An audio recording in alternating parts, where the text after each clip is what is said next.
Everybody, what is going on? The Catch fam. I hope you guys are doing phenomenal tonight, man. Hope everyone out there has had a great weekend. Hope you guys are having a great Saturday. And as always, I hope you guys are ready for some 2024 fantasy football drafts here at the Catch. We are hopping into some Underdog fantasy football drafts per usual tonight. Got the fast puppy, 20 seconds per pick. Only way we can do it, it's a $5 entry. This tournament, I've already entered like one or two, and I'm all for it. Why not? I was talking last week about like hopefully getting a little bit of a cheaper tournament because we had a good run there, for a couple weeks. And then we kind of like stalled back out at just having Best Ball Mania, then the Pitbull. And I know some of you guys out there like to have some of these cheaper tournaments, but we had a good run with Chihuahua popping back up, and then you had the mini Schnauzer, and you had some other tournaments popping up. But here we are. This is a pretty big tournament too. It's a $5 entry, 22nd picks, and then they do have the slow puppy, which is also a 5-second entry or $5 entry, excuse me. But yeah, it's just 16.2% filled. So yeah, I mean, first place is 200,000, second is 100,000, third is 50K. But yeah, everything else just about the same. So we got quite a few Best Ball Mania entries in that time period, and now we want to try and get this filled. So let's see, what is max entries? 150. So yeah, I mean, this is a tournament for everybody, right? This is the one to get into if you have been fiending for some Underdog drafts. So just kind of stalling here, seeing if any of you guys are out there. And if you do want to draft with me tonight, I will be doing, as the title implies, mini drafts tonight. We'll see. Cats, how many drafts tonight? It's going to depend on how long, because these don't take as long. So it usually takes me about 50 minutes, 55 minutes to do a regular draft. And I don't know. I did one or two of these like last night. Had some family in town this past week, so that's why you guys didn't see me as much. But I don't know how long it took me to do. So if you're hanging around, there will definitely be a second draft. So all right. With that being said, though, I am just going to go ahead and enter the lobby for the Fast Puppy for any of you guys out there. And there's 6 spots open at the moment. So get in here. Get in the draft. Okay? Get in the draft. 2 spots. And of course, don't forget, link is down below as well. Promo code the catch, as always. Oh, okay. I thought I was at the 1.1. Promo code the catch, 50% deposit match for a first-time deposit up to $250. All right. Beautiful. All right, so first draft is just me. I know you guys are coming out tonight. I know you guys will be here. Okay. It's Saturday. Sorry. Get on out here. Let's do it.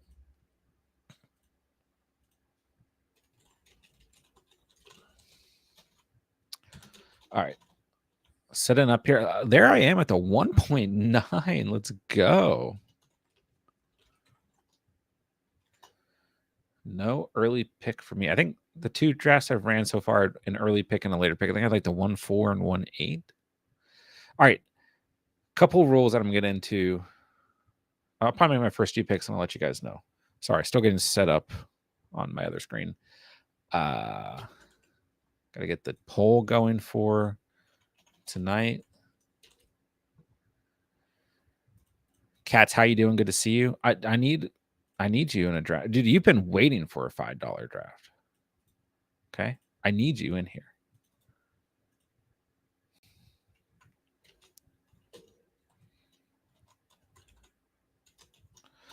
All right. So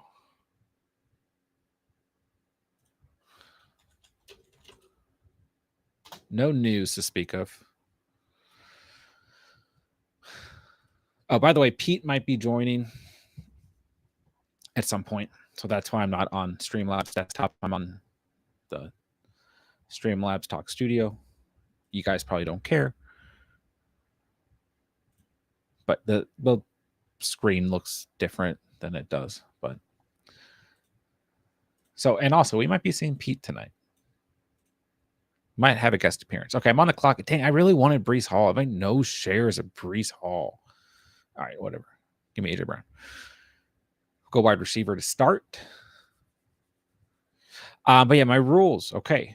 I have 2 strategies I'll be implementing moving forward for the remainder of my drafts. Every now and then, maybe I'll do something different. But I was doing a lot of different strategies, right? I was doing like 0 running back, hero wide receiver, like 2 early quarterbacks, like really aggressively stacking some teams, just switching up like builds. I don't even want to say switching up exposure because a lot of those late round guys were still on my team. But switching up builds, just having fun, like before things started to kind of heat back up. And we are now, moving into July, right? And these drafts are going to be a lot more competitive, especially as we approach the month of August. Best Ball Mania specifically is going to get more and more competitive. And I always talk about switching up exposure, switching up builds, all that stuff's good. But for moving forward, for like 95% of my drafts, and especially in my Best Ball Mania drafts, 2 strategies, maybe 3, but I will either be starting all of my drafts with 4 wide receivers or a hero running back build. Okay. And the hero running backs where it gets kind of weird because I do think I'll have some drafts where I potentially go double hero running back. Sorry, I'm gonna go Olave here. And so that's not to say, like, I think you can, in my opinion, still draft a running back like in the 5th round and consider it a hero running back team. It's just like it's different, right? Like I had a lot of builds last year with guys like Isaiah Pacheco, Rashad White, DeAndre Swift, and like I really believed in Rashad White personally, and or Isaiah Pacheco that I would consider them the hero RB on that team. But then I also had a lot of builds where maybe I had like a 1st round guy, um, like an Austin Eckler, a Travis Etienne, guys who were going much earlier. Then I had like 2 to 3 of those running backs that I just named, and I drafted a lot of Devon A. Shane last year as well. So last year, in terms of the running back, uh, scope, I did quite well. It was one of my best drafted positions last year. And so I do think that there will be drafts where I potentially switch that up, right? And I do think that you can go running back a little bit later. And even though you don't get one of those true like 1st, 2nd round guys, you can still essentially have a hero running back team. But yeah, for me, hero running back, anchor running back, whatever you want to call it. Every now and then, I still want to have some teams that are double hero running back because I just really like the running backs going in the first 2 rounds. Like every running back you guys see on the screen right now. Okay. C-Mac, Bijan, Hall, Gibbs, Henry, JT, Barkley. If I can get a combination of any of those 2 guys, I'm okay with it. But majority of my builds are going to be a 4 wide receiver start. And then the other thing is I will be drafting a tight end essentially in the 8th round or earlier in every draft moving forward. Because my tight end exposure is really lopsided right now. And while I did do a good job last year in terms of later round tight ends, that was also for a lot of my teams that advanced last year, one of my weaknesses as well. Although I had like good exposure to George Kittle, a lot of 49er stacks, a lot of Brock Purdy. I had a lot of Cole Kmet shares. I had a fair amount of TJ Hawkinson shares, and I did actually have a lot of shares of Trey McBride, as well as a good amount of shares of Sam Laporta. Like I did good with late round tight ends last year. Also had a large amount of shares Pat Fryermuth, which obviously didn't work out. I had a good amount of shares of Kate Otten, did not work out as well. And then Dallas Goddard was sprinkled in there a fair amount too. And Noah Fant as well. So it's still some hit or miss. And let me make this draft pick. But yeah, I just I've been drafting a lot of Pittman lately, but that doesn't bother me. Right now, my tight end exposure is lopsided. And a lot of those guys, like McBride, Kittle at times, and I didn't have a ton of shares of Dalton Kincaid. It was really Laporta, McBride, and Kittle were the names that like helped push, and Kmet always floating around too. I don't remember at the top of my head how Kmet did at the end of the season, but those were the four names that I would say were on my teams that advanced in tournaments last year. So I actually did pretty good. But this year I don't feel as confident in the late round tight ends that I've been drafted. I mean, I just have, and like, don't get me wrong, this was the way it looked last year too. But right now my exposure to tight end, which I'm getting pulled up as we speak. Dalton Schultz is 40.7% drafted.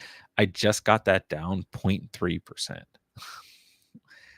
Like, and I like him quite a bit this season. I really do. But that is a pretty steep number. I mean, we're getting close to 50% drafted, right? I'm gonna go T Higgins here. And then Chicken Conquo, Luke Musgrave, Jake Ferguson. Well, okay. Chicken Conquo's at 25.9%. Luke Musgrave's at 22.2%. Ferguson's at 18.5%. Jatavion Sanders at 18.5%. Cole Kmet is at 14.8%. Evan Ingram's at 14.8%. Mike Gesicki's at 14.8%. Hawkinson at 14.8%. Then we got Kincaid and Johnny Smith at 11.1%.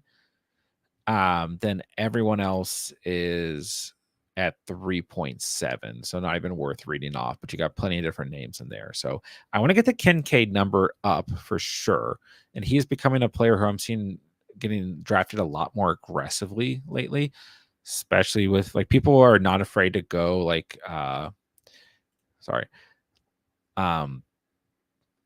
you know, Josh Allen early, and then obviously they're not afraid of that, but then like going Kincaid against ADP early as well. So I'm definitely seeing him pop off the board a little bit earlier or more aggressively, I guess I would say.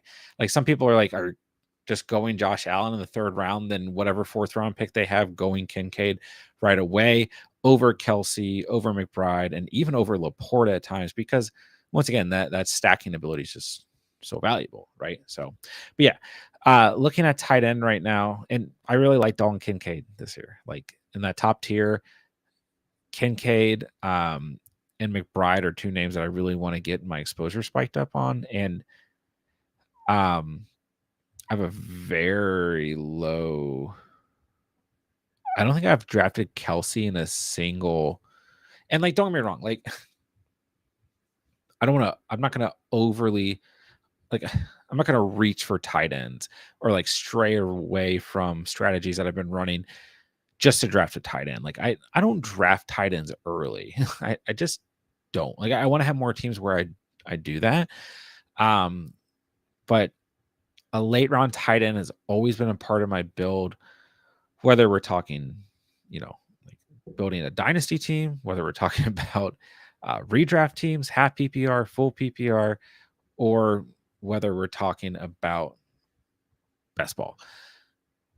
But like I said, I do think having a tight end that can potentially push you over and or one of those late round tight ends really showing up, and then a top tier tight end being available as a flex option. I do think those things are really important.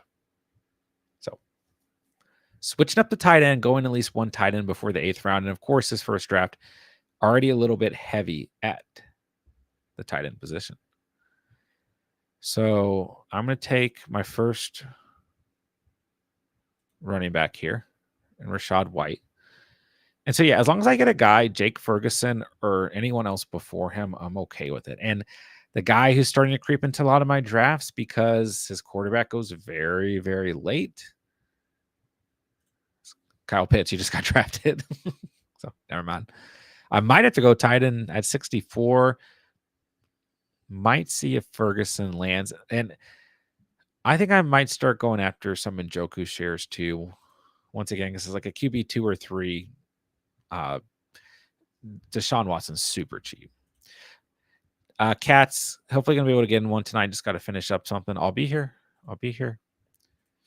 Love Stars, what's going on, my guy? Hello, hello. I have a ton of Schultz too, over 30%. He's just so easy to draft. That's just what happens sometimes, man. Like in a lot of builds, he's a tight end 2. Don't get me wrong. There's plenty of builds where he's a tight end 1, but he's just so easy to draft in an ADP of 128.5. But even then, like I like to have more exposure to Freiermuth and Komet going in that same range. And even a bit to Dallas Goedert and Njoku, who are going a little bit before. But I'm with you, man. I still think Schultz going to have a great season. I want to get that exposure down. All right. Who's available at wide receiver? I'm afraid I'm going to miss out on a tier I really like, but let's get Kittle in here. See Slave, I will definitely be doing another one after this, another fast puppy for sure. Good to see you, bro. Shane, what's up, my dude? Good to see you as well. I'll be doing another one after this for sure. Do not worry. Yeah, I kind of lingered around when I started the stream for a couple minutes. But I knew you guys would be here. So I will be doing a draft after this one. Don't worry. Okay, so yeah, and the other thing that I was doing a lot of recently in a lot of my drafts, once again, just switching up builds, getting different exposure. And just don't forget, I have drafted like 70% of my drafts, maybe more. Like I went through last weekend and counted, and I'm awful at math, so that percentage might be wrong. But the 1.1 to the 1.4, like 70% of my drafts. So I have been kind of limited on what players I've been drafting as well. And the point being, I have been drafting quarterbacks early, which is not really something I do. And I have drafted a lot of Patrick Mahomes, which I'm not going to like come completely off of. But man, at the 1.1, it's just so easy to go C-Mac, get 2 wide receivers, go Mahomes, although we see him at the 411 here, go Hollywood Brownie, win at the 5.2 here, then go Rashee Rice or Xavier Worthy as we see them at the 611 and 612, and just really go in on that Chiefs stack. And then Pacheco goes at the 4.8, sometimes falls if you like to go running back. Then every now and then Kelsey, he went at the 4.6, will fall back here too. So it's just like, and I guess the 1.2 is not a bad spot either. But and yeah, Debo and Mike Evans, I have a lot of exposure to because they're just commonly available right there. And those are like the guys I kind of like right there. But even guys like DJ Moore, Devonta Smith, Nico Collins, Jalen Waddle, right? So I've kind of been limited. And just overall, right? I'm going back to drafting like a 0 QB approach. Like I'm not drafting the elite quarterbacks. I'm not spending an early pick on quarterbacks unless it's just super intentional. Like if you're going to go Lamar Jackson, Mark Andrews, if you drafted AJ Brown, you drafted Devonta Smith early and you're targeting Jalen Hurts, like if there's an intentional stack and you're going into your draft, going after that intentional stack, then so be it. But I don't know how many more teams are going to do like that. I think I'm just going to be going off of specific builds and going from there. All right, man, a heavy wide receiver draft. I was hoping someone from the Watson, Deontay Johnson, JSN area would fall here. I mean, there goes Jamison Williams too. I wish I waited on tight end. Huh, gross. All right, just give me Zamir White. I mean, woulda, shoulda, coulda. We're gonna have plenty of entries. We have 4 stud wide receivers, 2 running backs, a stud tight end. So for me here, like this is as high of a caliber of running back room that a lot of my builds are going to have. Like I get a guy 4th, 5th, 6th round, then I build off of him depending on who's available. And then like it's the picks like 105, 112, 129, 136, 153, like those rounds. I guess I should have just said like 8th or 9th to 13th round. Like that's where I'm getting the rest of my running backs. And we're hoping that we hit on those guys. And we're hoping that the first 2 running backs that we draft are like the late round guys that you find in the dead zone or whatever that really take off. And that's why, like, a hero running back approach is still going to be built in here so that we have exposure to those top tier running backs and everything. For the most part, we want to have 5 wide receivers off the board. And there are running backs I like here. Swift, Mostert. Okay. They're going to tempt me. But at the end of the day, I'm just going to take another wide receiver here. Okay. So no quarterback. Rashad White, Zamir White, A.J. Brown, Chris Olave, Michael Pittman, T. Higgins, Cortland Sutton, and George Kittle. We're rocking and rolling, ladies and gents. But yeah, I mean, this has been a pretty... I mean, most drafts can be heavy wide receiver, right?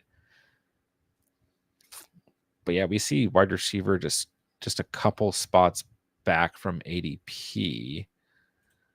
We're at pick 94. I mean, really, pick 89 is the last time a wide receiver has been selected. Tyler Lockett's the top available wide receiver with an ADP of 100.8. So now we want to take a look at this team, right? Who are the quarterbacks that correlate to our team? They're not very good. Not very good. But maybe we consider Brock Purdy having Kittle on this team. It's a small stack. Kirk Cousins, we got to, or no, I'm sorry. No Kirk Cousins. My bad. I forgot for a second that we did not take Kyle Pitts. We took George. I literally just said it out loud. But yeah, I mean, like Baker Mayfield, Rashad White, not even a stack like super worth chasing. But Derek Carr, Chris Olave, Bo Nix, and Cortland Sutton. Now there are some later round guys: Troy Franklin, Marvin Mims, very cheap Broncos wide receivers who can key in here as well. But obviously Anthony Richardson gone. We have Michael Pittman. Obviously Jalen Hurts long gone. We have AJ Brown. So let's see what happens here. This is not really the tier of quarterbacks that I like really imagine when I was talking about earlier. Like I'm only going late round quarterbacks. Man, a step above. Like we see Jordan Love, Joe Burrow, Dak Prescott all gone here. Even guys like Tua and Kyler Murray, Brock Purdy, Trevor Lawrence, Jaden Daniels, Caleb Williams, maybe Goff, and everyone ahead of them. Like I'm, those are the guys I'm cool with. I don't want to spend a 7th. Kind of Kyler's kind of the tough one, but like 7th round or earlier pick on a quarterback. Okay, so gosh, running backs got kind of decimated too. I could just really shore up the running back position here, which might be what I do. Because, yeah, I mean, let's go Gus the Bus. We might just get this knocked out. Then we can go Javonte, Blake Corum, Jerome Ford, Austin Eckler, pick your poison, Zeke, Chase Brown, Tajay Spears, Trey Benson, Zach Charbonnet. whoever, because this tier wide receiver, Lockett just went, but Shakir, Cooks, A.D. Mitchell, Jacoby Myers, Mike Williams, Jerry Jeudy. Dattavion Wicks is a player I'm most willing to take a shot on here. But I just think that kind of like that tier and everyone going after is kind of equivalent. Brock Purdy's the other player here, kind of like I think worth taking, but we might end up having an unstacked quarterback on this team the way things are going. And really just dependent on the wide receivers we've already drafted. I'll go Javonte here. All right, so no quarterback still. Rachaad White, Zamir White. I didn't even realize we did that. Gus Edwards, Javonte Williams, A.J. Brown, Chris Olave, Michael Pittman, T. Higgins, Cortland Sutton, and George Kittle. So last 2 rounds just shored up the running back position a bit. Shane, I'll definitely be doing a puppy as the next draft, and I can send out another notification on Discord. So if that works, definitely want you in it. Okay. Looking ahead, picks 129, 136.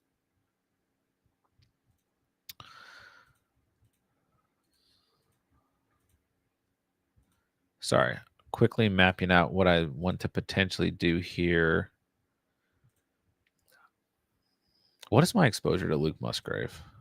22.2. Man, it's like another spot where I might be taking Luke Musgrave. I might grab, like I said, an unstacked quarterback with one of these next 2 picks. Dattavion Wicks not going to last. I do like Jahan Dotson.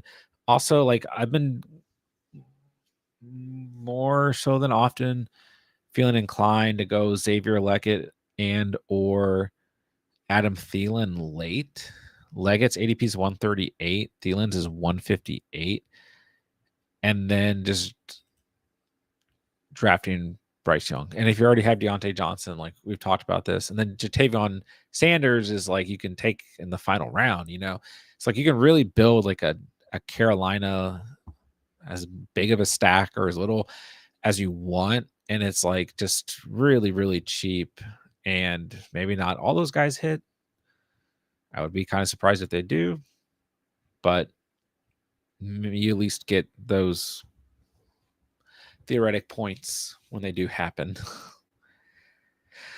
Yeah, this is one of those rounds where like anything can really.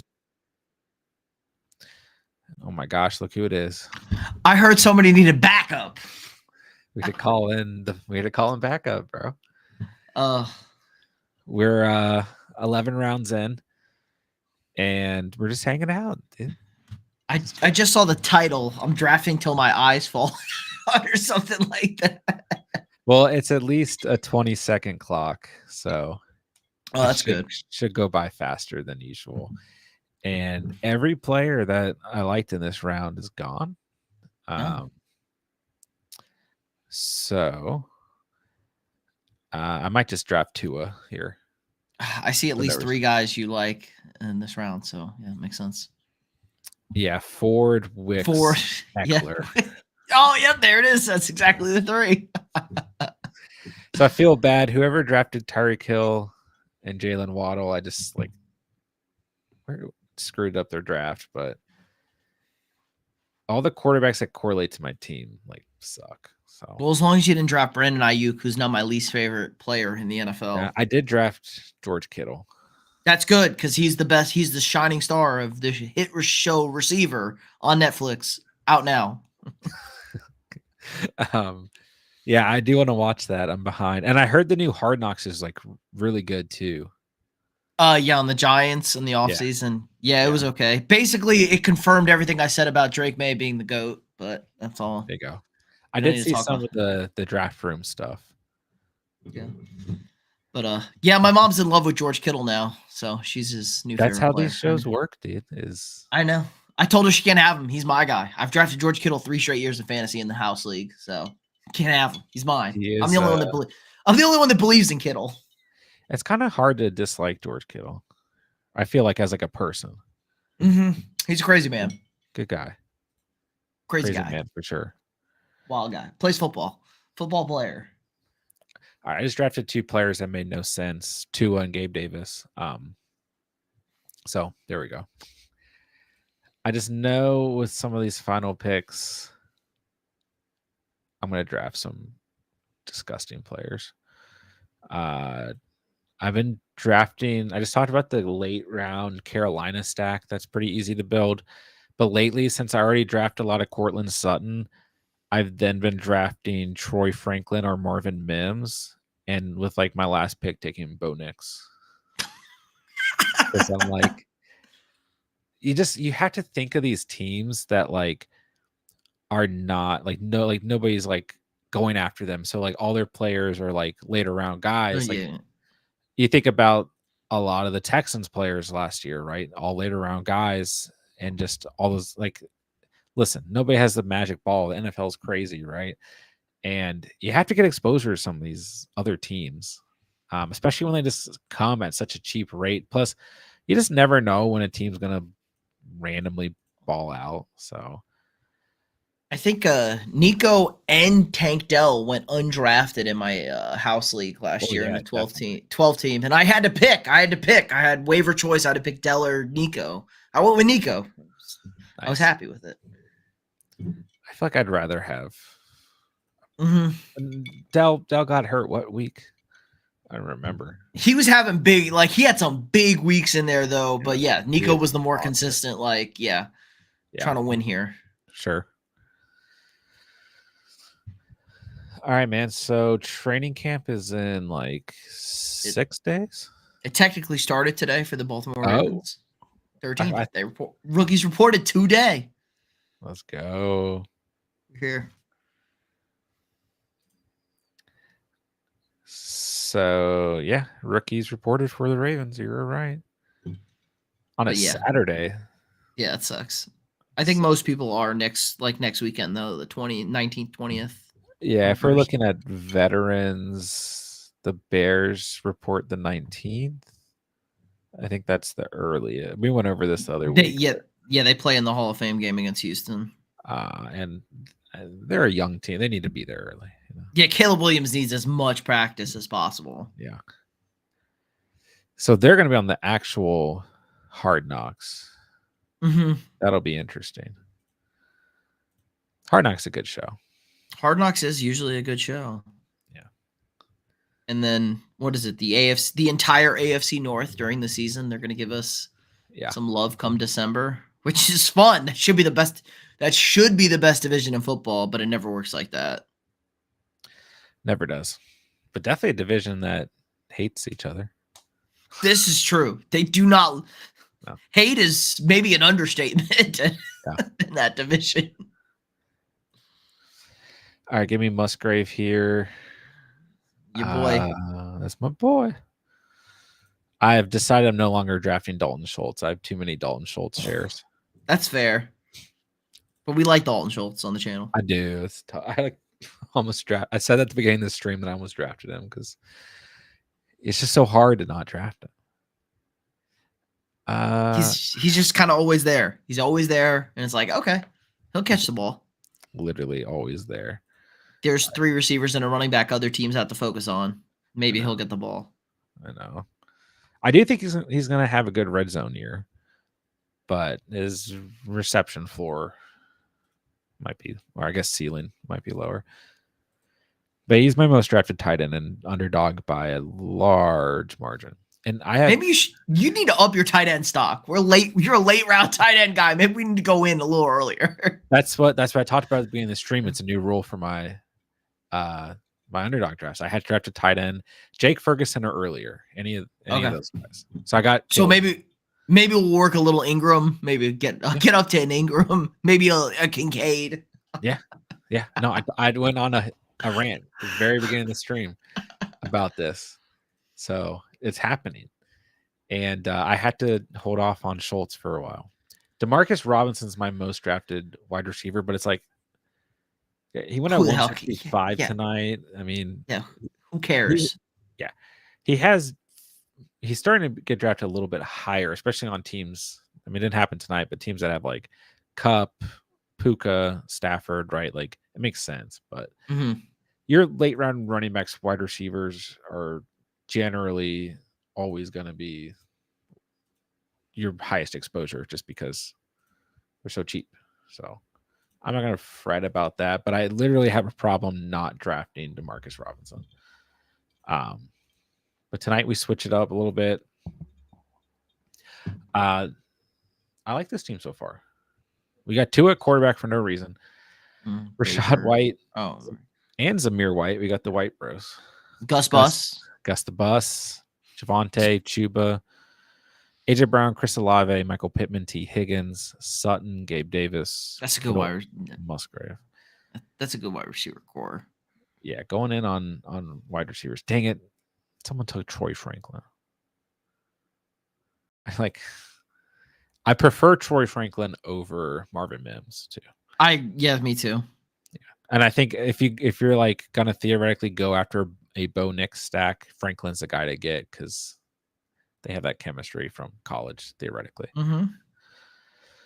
But oh well. I also like Malachi Corley in this range. But Rodgers is a little bit of a steeper ADP. And this is also a draft where I'm probably going to draft Derek Carr because I have Olave. And Carr is still super cheap. I mean, he goes 8 picks before Bo Nix. It's like makes me gag a little bit, but okay. I kind of want to draft Baker Mayfield though, and just draft him. He's the GOAT. There goes Malachi Corley. Fuck. I know.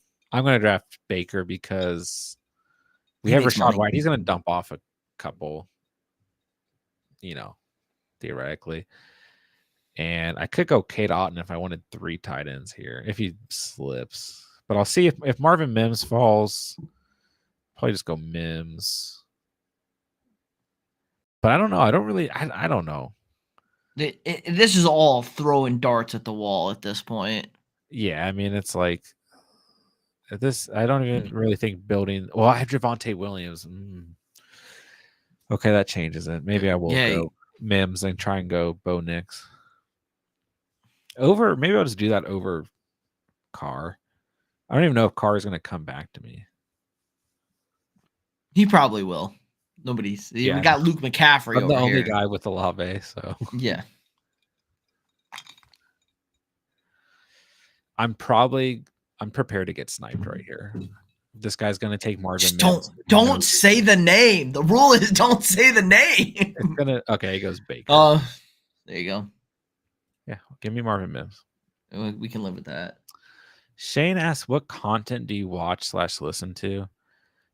Quite frankly, I'm at a point in my content creation journey where I don't watch or listen to anything else except for Fantasy Endgame, of course, because I edit their videos and I like to go back and watch our videos once they're posted. And Chris and Pierre are like 2 of my personal heroes. But I end up watching those videos like 3 or 4 times because of editing them. So every now and then I throw on, I look at other channels. I look at what other channels are doing. But I don't watch. When I first started YouTube, you guys have to understand, I would like obsess over other channels. It's really easy to do that. And then it just becomes unhealthy. And you just have to be yourself and make your own content. And you can't worry about what other channels are doing or their success or whatever. And it's important to look at other channels, but I don't watch other content other than Fantasy Endgame. Well, I got a couple of channels. For everybody to watch. There's a little channel called After the Review Sports. They do really good in-depth football coverage, especially power. I do watch Pete's channel sometimes though. Power rankings in the season, really good stuff. Keeps you up to date. Ryan Russillo podcast, good stuff. Bill Simmons podcast, if you want to get like off of YouTube and not get into the community, because I agree with John. I am very much, I keep track of smaller channels now at this point. Maybe check out a bigger channel every now and then, but most of the content is kind of crap. If you're a Chiefs fan, how about those Chiefs is a really good sports channel overall if you're like a Chiefs fan, but I try and like kind of go off of him. He's kind of the gold standard, I feel like. Not that who's that goofball Packers fan that everybody likes? I love Tom Grossi, dude. No, yeah, Tom, goofball Packers fan over here. I can't support that nonsense. Fair. I've watched Tom Grossi for a while. And yeah, he's an old him and the Denver guy. And I do love that's good sports. Brandon Perna. Mm-hmm. Yeah. Those two are the old school guys. I just don't watch YouTube how I used to watch it, Mm-hmm. But Brandon Perna is I like both of them, but Perna is hilarious. Dude. Yes, those are probably the OG sports channel guys. And when I first started getting into YouTube, they were both like guys I watched and listened to a lot. But there's plenty of the niche is really crowded now. But I will give a shout out to Stevie from Dynasty Life Fantasy Football too. Mm-hmm. Stevie's someone similar to Pete, who I connected with a long time ago, smaller channel, who especially for Dynasty content, gives really, really, really good consistent feedback and just a good guy overall. So give a shout out to him. I do watch on like TikTok some of BDG trivia stuff because it's really addicting. And I do have a lot of respect for Nick from BDGE. I think most people in the fantasy community do. Obviously, he's like built like a super successful channel, but their trivia stuff is like, oh man, is it just an NFL fan? If you start watching that stuff, it'll just absolutely engulf you for a lot of different reasons. But yeah, there's sorry, I'm trying to make this last draft pick, and I just got to go with my boy Odell Beckham. But he still plays. Like Ron Stewart, Dynasty Domain, and they have their own redraft channel. They're fairly newer channel, and they make really high quality content for how long they've been making content. I still watch Mason from Flock sometimes. Mason's a good guy. The Fancy Playmaker is a little bit of a smaller channel. Quinn is like a super good dude who started a channel around the same time I did. Fancy Stock Exchange, Sal Vetri. There's just so many, like, there's a lot of high quality channels out there. I just don't have the time or mind space. Notorious Fantasy, I think he runs a great channel. Andrew, I don't know how to say his last name, but he only is around, like, he starts like right before the redraft season. He's a way bigger channel. Most of you guys probably know him. Andrew Kirkhoff. He makes really good content. These are all second tier fantasy channels compared to us, but yeah, those second tier, they're great. Those are great second tier channels, by the way. Those would be like the people that I pay attention to. And Fantasyland, another really good channel too. So and I used to watch a lot of the Pat McAfee show as it was coming up, and I just don't watch YouTube the same way I used to. So, all right. Thanks for and honestly, the last channel that has grown significantly that is worth watching, especially for what we're doing, is Underdog Fantasies YouTube channel. They have some really legit coverage over there, and their channel has. I keep getting fed their shorts. Yeah, they do some good stuff for sure. Okay, I don't know how y'all want to do this, but I'm entering another one. So if you want to join me, I will join at 11:51 p.m. Eastern time. 11:51, I'm entering the 20-second lobby, and I'm putting it on Discord now.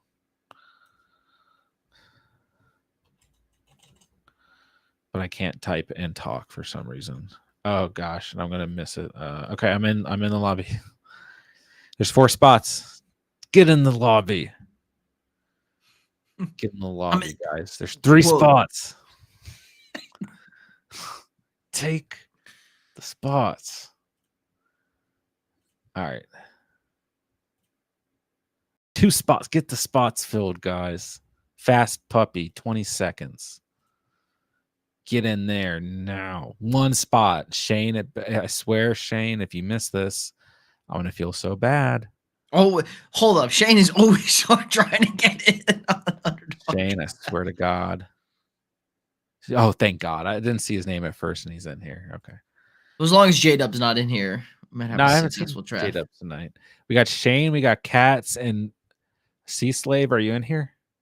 Colton Slavey, the 1-1. Oh, we got 4. That's pretty good. Community in here. Let's freaking go. Tell Cats he needs to draft Trevor Lawrence. Let's go. Yeah, Cats, you better draft Trevor Lawrence. Whew. I'm at the 1-3. Let's go. All right. Good spot. Good spot. We can pick our receiver. I like Badge Bros and Pete Overzet. I haven't really looked at a lot of best ball specific channels, although I know there's a lot out there growing, so I'll have to do that. I just can't keep up. I mean, I spend a lot of time a week doing YouTube stuff, you know. You should watch me for degenerate gambling on the regular, though. If you want to degenerate gamble regular football games. Usually when your videos pop up for me, I just play them no matter what. And even if I don't watch or listen to them, I just let them play and let all the ads run. There's not good content right now. It's really slow. Devontae Adams going to the Jets? Question mark, question mark, question mark. It's so trash right now. Come NFL season, it's good shit every day. I can't wait. We're here. Cats, I'm glad you got in, bro. Oh, Darkside Dev's in here too at the 12. Oh, okay, 12. Okay. Randomly found this stream. Let's go. Welcome to it. Welcome to the catch. We're happy to have you. Shane made it in. Let's go. I can't talk about my strat at all. We're distracted. There's too much competition here. I know. Low. I don't know the word. Effort draft right here. We just came off the draft. It's okay. You just can't talk about it. We can just come up with other nonsense that I'm here. That's true. What do we need? What do we discuss? I don't know. There was a lot of stuff happening today that does not pertain to football. That was kind of wild. But what did we discuss last fantasy types of fantasy leagues you could be in was the big discussion last stream. Yeah. There's something else we were going in on, but CJ Stroud, Trevor, we were going in on somebody, tight ends, something. It was something really random. We went for 20 minutes. We need a good chat. Let us know a good fantasy topic and or NFL topic that you guys want us to get into. Why is Devontae Adams the least likable person, it feels like, and wants to play with Aaron Rodgers, his boyfriend? Discuss. So what was the clip? The clip that came out was from Receiver, right? Mm-hmm. I've seen it. So he was complaining about Jimmy Garoppolo sucking, basically. But Jimmy Garoppolo sucks, so it's understandable. And a lot of quote unquote hospital balls going to Adams as well was part of the complaint. He literally said, "I need to get the hell out of here before I die." Yeah. That was an actual quote. It was so much worse last year. It's really funny to look back on because we're so locked in and what the actual guys were saying that didn't get out. Jefferson, the second he gets hurt, is why would I ever skip on the season or hold out for the contract? That's the stupidest thing I've ever heard. I'm not that guy. But that was big talk. Oh my God, Jefferson, is he going to hold out for the contract? And he literally said that listening to talk radio in the car the next day heading to the facility for treatment. He's like, why? I'm not that guy. I would never. This is the dumbest thing I've ever heard. And then Devontae Adams I need to get the hell out of here instantly. He's not getting a new bag anytime soon. So. Yeah. I mean, if the thing is, the Raiders aren't going to they already had the opportunity because that was a small rumor last offseason.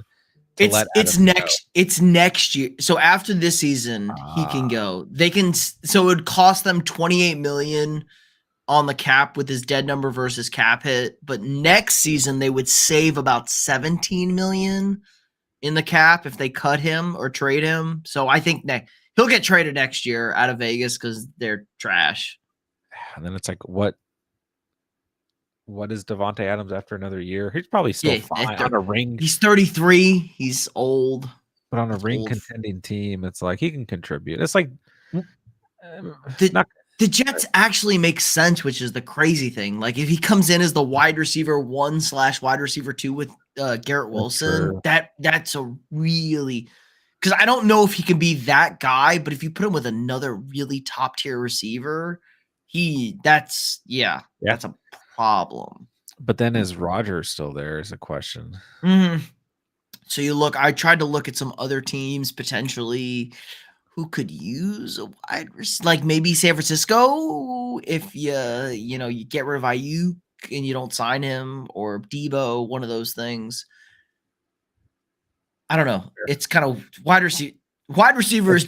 I do not envy NFL GMs dealing with wide receivers in today's day and age because it's a complicated situation. Like the Cardinals or the Falcons, just like Washington. If Washington's a good spot for him. Yeah. Washington's a good spot for everyone. Well, not everyone. Him and Scary Terry. Ooh, I like that. I do too. And Dotson. Tennessee. Hopkins, maybe, if he still got it. What is Hopkins' contract? Oh, that's a really good question. I didn't even realize that Hopkins had 1,000 receiving yards last year. Yeah, Will Levis likes him because Will Levis isn't a complete bust. He actually had 7 touchdowns too. He had that one, but it was like one really good game. Didn't he have like 3 touchdowns in one game or something like that? I can check. Yeah, he had literally had 3 against Atlanta. Then I knew he had a great game. So he is a free agent after the season. Yeah, but Ridley will be there. He's got 3 void years, totaling. Broke my mic. What is this? Yeah, he's got almost a $6 million cap hit next year, a $2 million cap hit the year after, and the year after that. He's got 3 void years after 2024, and he's a pretty big cap hit. So they probably want to re-sign him just to save cap money. Wait, Ridley? No, Hopkins. Okay. That's what I thought. I just want to make sure. Yeah, let me look at Calvin signed a pretty big contract though. He got a massive bag for like. And I will tell 94 years, 92. Jesus, but they have an out after 2025 for only 13. Ridley also had 1,000 receiving yards and 8 touchdowns last year. It didn't really feel like that. He had another big ass game. Look at him. He had a couple of 2 touchdown games for $190. He was a lot of feast or famine last year. You got a draft. Pressure. You boy. Actually, your guy. That's my guy. Actually, he had a 2 touchdown game against Tennessee, week 11, then a 2 touchdown game against Tampa Bay. So those two touchdown games. I knew that. I had a lot of Ridley stock last year. Yeah, I mean, I liked Ridley last year. I liked Kirk more in terms of value, and because that's my guy. But I was in on Ridley too. Just really started to go like really high in drafts. But yeah, it just didn't really feel like Ridley or D-Hop had 1,000 receiving yards last year or 7+ touchdowns each. Felt like they kind of maybe had like 800 receiving yards, 800-ish, and like 5-ish touchdowns. So like both those guys are going like really, really cheap right now. I think everybody forgets how good the Jags started. Like the Jags were 10-1, 10-2, something like that. Well, T-Law got hurt. T-Law played hurt. Like I keep bringing this up because people are like, T-Law sucks. And I'm like, Jags fans keep bringing it up too that he was hurt. Wow, this guy just reached on Watson. He's going for a heavy stack. But yeah, I mean, T-Law, I don't remember what his injuries were last year. But I have Trevor Lawrence in more than one dynasty league. And I had him in redraft leagues. I had a lot of shares, so I was very aware, and I just remember like multiple weeks of being like, T-Law's not going to play. I'm like, we got to figure out a plan, and then he would play. So let me see.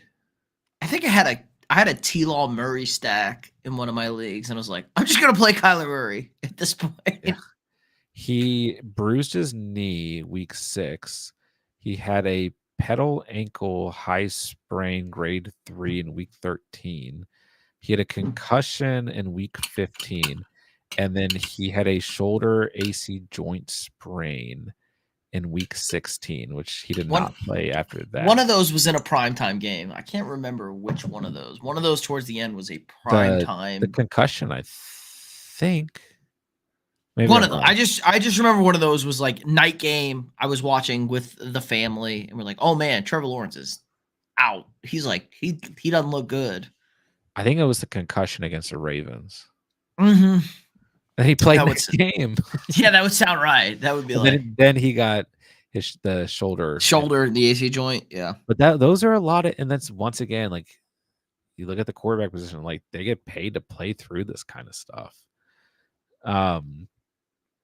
So yeah. They don't get paid to hang out. They don't get paid to chill. They get paid to play 18 games. I know, but it's just hard to like. It's easy to forget what some quarterbacks go through in terms of injury, because like that's one position that's 100% expected to be out there unless they like. You have to be Brett Favre kind of ruined this for everybody. Brett Favre would literally go out there with his shoulder falling off the bone and sling a touchdown pass and be like, don't model yourself off a guy who was addicted to pain pills and took nothing but cortisol shots the entire second half of his career. As much as I love Brett Favre for the 1 year he gave me, don't do that, guys. Don't do that. Sorry, I'm also trying to think of who I want to draft here. You know what? Just in honor of the discussion. Brett Favre? Yeah, if I could, I would. I want to draft a shared D-Hop. Oh, okay.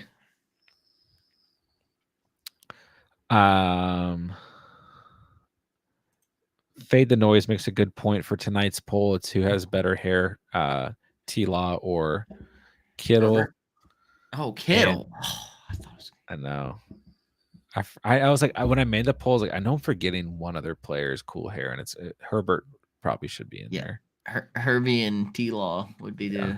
Kittle's hair is bad. It's stringy. It's long. It's long and stringy. It's not a flow. When he does the thing with the helmet, it's cool. Yeah, it looks cool, but you haven't watched enough receiver. It looks bad. It's too stringy. He's going bald. If it makes T-Law is killing the poll. All right, give him Herbert. Herbert's got another guy with excellent flow. I just ended the poll. Do a new one.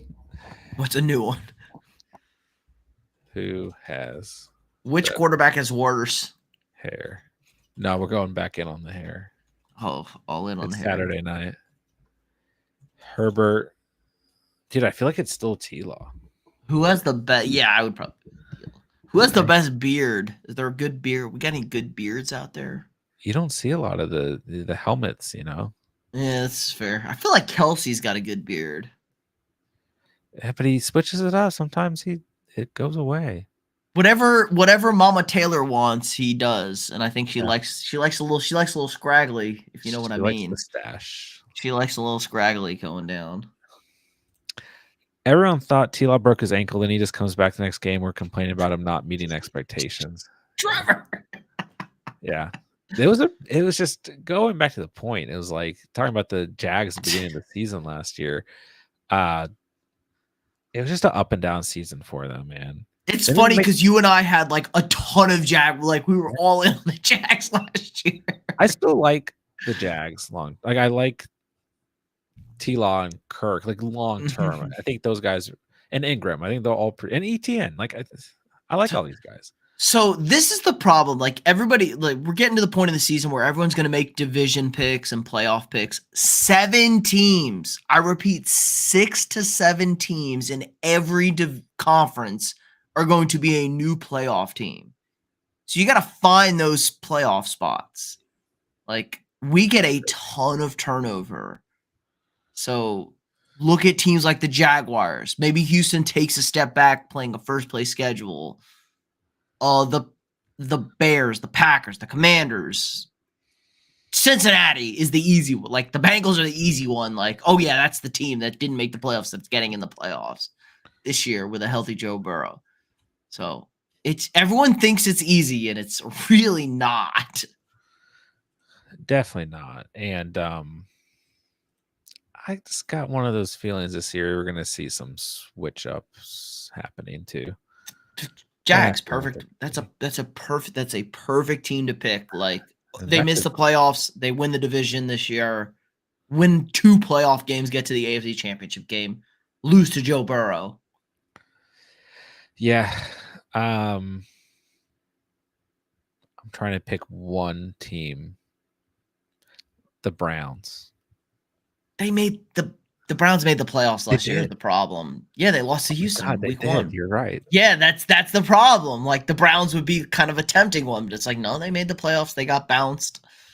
I could see them not make Pittsburgh, another team that made the playoffs. That's like, are they going to make the playoffs again? No, maybe. As soon as I said that, I was like, oh my god, they did make the playoffs. Yeah, the Browns and the Steelers made the playoffs. It feels really ugly. Falcons did not. Falcons, they're good. No, they did not. That's another team that could make the playoffs. Chargers. I don't know if that defense is ready, man. I think Harbaugh needs 2 years. Maybe next year we'll give. I don't think that defense is ready. The AFC East is wide open. The Bills and the Dolphins made the playoffs. Give me the Jets. The Jets feel like a layup to make the playoffs and out of that division. I do like their odds, right? I don't know what the odds are, but it was plus. It was definitely good plus money for the Jets. Yeah. I can pull them up. I have some really random division winner parlays in. I'm not at that point yet. When I make my picks for the season, I made these like 2 or 3 months ago. I'm gonna place that bet when I make my official division picks coming up in August. I have doing 18 parlay every game I've already picked. Vikings plus money at the Giants. Yeah. I think I took the over for that game on points. That's I don't know. Brian Flores' defense kind of crazy, but our number 2 corner died last weekend. That was bad. That wasn't good. Awful. But I just think I see both defenses week 1 been because I think the over is like I can see both offenses scoring like 20-ish points. I think the over is like 41 or 42, and that might change. The Giants do not have a single soul to cover Justin Jefferson. I don't care who's quarterback. Right. Just throw him the ball. And then you got Addison, who will probably get open too. I will pull that up in front of me in a second. I'm just also drafting 0 running back team where I have Jonathan Brooks as my RB1. And Mostert RB2. Yeah. And I haven't mentioned anything about this draft because... Wait for tomorrow. Tomorrow when we do a real draft, I'm going 12 running backs versus 12 picks. I'm just happy that we have like a full draft room with 5. We're like almost 50% catch fam in here. So I'm actually gonna have some teams to look at the end of this draft. I don't think how many leagues are you gonna stick me in this year with the catch fam? I don't know. I can't embarrass myself against everybody. I'm ready to one of the best drafted teams last year in the league you're in. I finished, yes, we went really well last year, but now I have the added pressure of probably being in more leagues and having to actually people know Peter. Oh, he's got to. I'm going to beat him. No one will care. It happens. J-Dubs. He might because don't stick me in J-Dubs league. That's the only league I can't. He's a Bears fan, so yes, that might be a thing. For everybody who's not out there, me and J-Dubs have a love-hate relationship due to our fandoms. Speaking of the Bears, Caleb Williams gets drafted. and I draft Gus Edwards for the 100. You rated him the number 1 player in fantasy on one of your lists. I know. That was. I mean, someone did point out that he might get the ball like 30 times a game. So I did see that. It's I do laugh because I forgot we recorded these shorts like 2 weeks ago, and I go back and edit them, and I remember like I have to listen to them, and I laugh at some of them. I was like, oh man, I was a real jerk for some of these lists. These were pretty bad. The challenge is what makes it fun. Spoiler for I think tomorrow or Monday is like a really bad, is a really bad list, and you're like, oh my god, this is the worst list ever. I feel like people like the bad ones though. True, but I think our most watched one was like our best. It was like the best list people ever. Like our quarterback list. Dark Side says so much reaching this draft. It has been. I'm not commenting on the draft till it's over though. My man drafting Zeke and David Njoku back to back. Kat says Dak has the best beard. I actually thought of Dak as soon as we brought that up. Albert, good to see you. What's up, man? Let us know how you guys are doing out there. What's going on with everybody?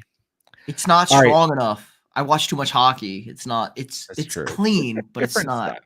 Clean beard versus crazy. I need a strong beard. Who's got a? All right, here I want to give you my week 1 picks. These are I placed this. When the schedule came out, I placed this. Yeah, like April. 2 months ago. May. It's a $5 bet. That's good. What's it pay? What are we sharing over here? Wait, I looked at the wrong one. It's a $20 bet for $59K. Okay, it's a free bet. I need a free bet. I need at least $20K to go to the channel after this. I did definitely. What do we got? But I tried to like spice some of these up too. But I got the Ravens beating the Chiefs. Okay, I like that. I've got the Packers beating the Eagles. Yeah, I'm okay. I have the Falcons winning at home against the Steelers. Okay, I'm 50-50 on that. But I don't hate it. Plus 4.5 at the Bears. That's a good upset right there. That's what I'm talking about. I did actually really like that personally. That game is all Bears action. You can probably get better odds on that now. I was about to say. Jags at Dolphins. I got the Dolphins winning at home. 50-50. Yeah, it's toss up. Here's a tough one. Patriots at Bengals. Just kidding. I got the Bengals winning. Yeah. Come on, Joe Burrow. He's gonna be okay. That is the worst odds. Take it. Yeah, I like it. Yeah. I have the Texans at the Colts. I'm taking the Texans. Vikings. Go ahead. That's a tough one. Texans at Colts. I think the Colts play the Texans pretty well. Yeah, and it's a road game. So it is. But they won the road game last year to make the playoffs. Yeah. So it is a tougher one. But you gotta get spice. I'm with you. I'm okay with that. I'm okay with coin flips. Just not like, oh God, what are you doing? Sorry, let me make this pick. Vikings Giants after this pick. I know. I'm gonna go Cole Kmet here, actually. Yes. So Vikings at Giants, I have over 41.5. Mm-hmm. And I feel pretty good there, actually. I think both teams can score enough points for that. Vikings are going to put up 35, so they might, honestly. Sam Darnold. Timeout. I did see somebody put $200 on Sam Darnold to be the MVP to pay out like $200. Dude, there's a whole subreddit just devoted to Sam Darnold. Like he's a big meme on Reddit. I should get my dad on there since he is a Sam Darnold truther. Yeah, he's one of those guys that just, for whatever reason people believe in him, which is fine. I mean, people trust Kyle Shanahan. Kyle Shanahan likes him. People trust KOC. KOC likes him. Yeah, it's kind of the transitive property. The Seeing Ghosts Sam Darnold game is bad. But those 4 games with Carolina where he made That's where people actually, if smart people like him, because he benched Baker Mayfield for 4 games and looked good, and Baker was good last year with competent coaching, and people like Minnesota's coaching. It's fair. Panthers at Saints. I got the Saints. Yeah. But Voodoo don't bet against. Don't bet against the Saints in the Voodoo Dome. Don't bet against them. That's fair. Cardinals at Bills. I still got the Bills, but that's another game that I'm like. That's a sneaky Cardinals win right there. I know. It's a sneaky Cardinals win. That's the thing, man. It's like always a crapshoot, right? As a person who professionally, I shouldn't say semi-professionally, does gambling and like pick'em pools, like survivor pools, week 1 is the hardest week to deal with. I generally worst. Like I will not place any serious or big bets till like week 6 or 7. Like you gotta feel the NFL out. Week 4 or 5 is fine too, but like I'm like maybe you start picking up week 4 or 5, but like you're not really getting a good feel till like week 8, and even then you're still gonna get slapped in the face a little bit. It's just that's why football is so unique. It's not college football where after week 3, at week 3 I can bet every game after that. Right. All right. Raiders Chargers over 42.5. Yeah, I don't know about the Raiders run D. Another one where I think defense is just bend, and I can see both teams scoring 21-ish points, or at least one team and the other outscoring the other team. Broncos at Seahawks. I got the Hawks. Cowboys at Browns.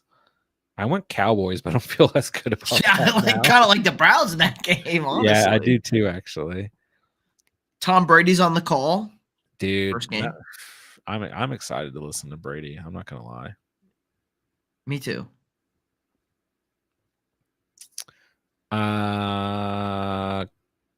Commanders at Bucks. I have got the Bucks. Oh, I thought you'd do it. Come on. That's your team. Got the Bucks.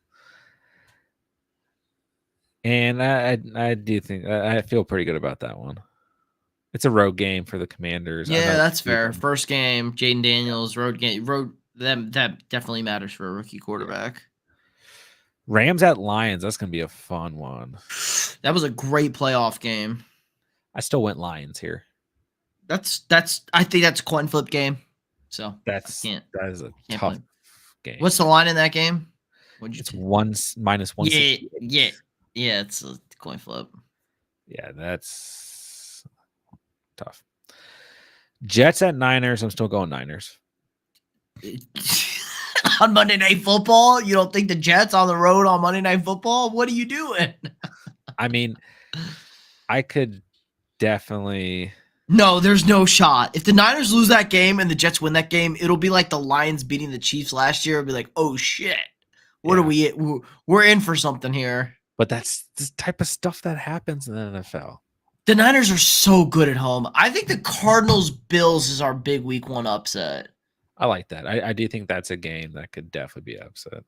There's at least one, probably 2, like, oh man, I didn't see that game coming.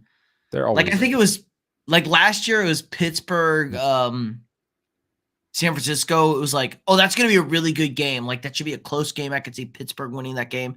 And San Francisco ran them off the field. Mollywopped them. The game that I always cite as like week 1 is stupid is just a perfect example of like the way the media and like people's minds get made up like all off season is the Broncos at the Seahawks 2 years ago, where the Broncos were supposed to be this like Super Bowl team with Russell Wilson and Geno Smith and Pete Carroll's Seahawks had other plans. And there was no shot Russell Wilson was losing going back to Seattle. Right. And no shot that Geno Smith was going to do anything as a starter. And that was obviously not what happened. I have a good one. I was in middle school, maybe. Yeah, I think I was in middle school. It was Drew Brees' last start as a Charger starting quarterback week 1, and they were at the Texans, and the Texans were like 10-point favorites.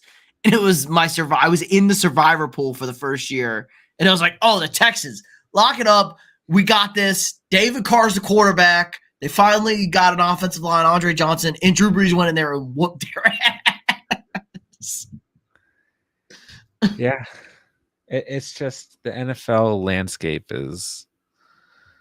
it's just craziness.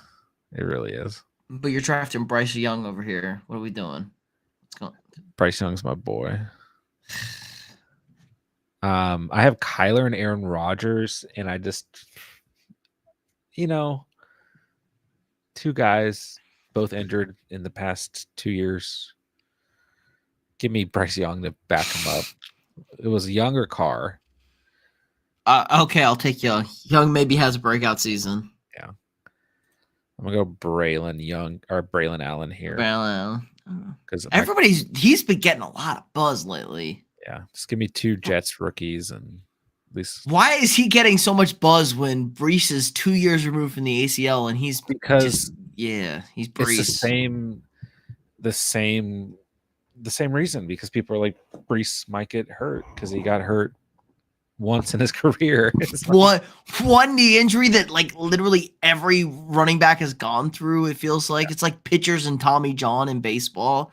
Like I get Tyler Algier. Like Tyler Algier ran for 1,000 yards before Bijan. Yeah. Like I get that one, but it's like, okay, like Cats. It would be fun because Pete is a Vikings fan. No. Sorry, I sniped you on Corley, bro. J-Dubs is in the house. We were missing you, man. No, boo! I have to leave now.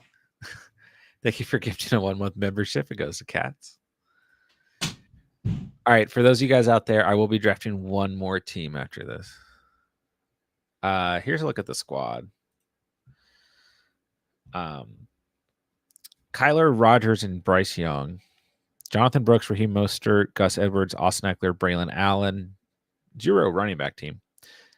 Tyreek Hill, Brandon Ayuk, Devonta Smith, Christian Kirk, D-Hop, Jahan Dotson, Malachi Corley, Trey McBride, Cole Kmet. Just trying to switch up exposure tonight for the most part. Most important thing. And so far, we've gone 4 wide receivers, early-ish tight end. Early tight end, really. We went Kittle last draft, McBride this draft, and late round quarterbacks.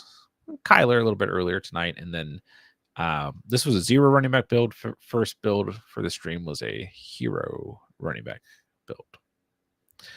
Cats desperation round 17, 18.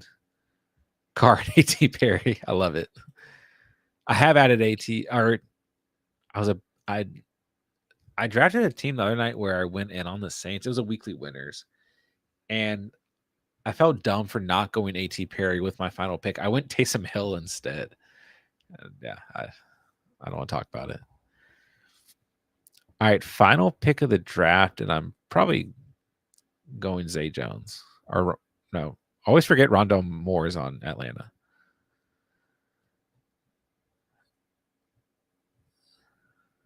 Nobody drafts Zay Jones. I need him. Thank you. Woo! All right, I will go out. Wow, I can't talk. I will go over every team that drafted in 1 second. It's just when the draft ends, it's going to close me out anyway, so I might as well wait. Okay.